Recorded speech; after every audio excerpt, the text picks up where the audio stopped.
Guys, hi! Andito kami ngayon sa paggawaan sa paggawaan ng sasakyan. Grabe ang tama ng sasakyan. Sobra. Nagugulat ka talaga.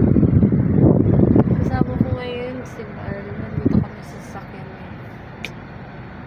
As of now, ako pa lang kasi si Bar nandito sa labas.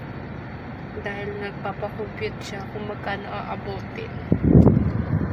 God. Dito kami guys sa paggawaan. Yan. Ilibot ko kayo.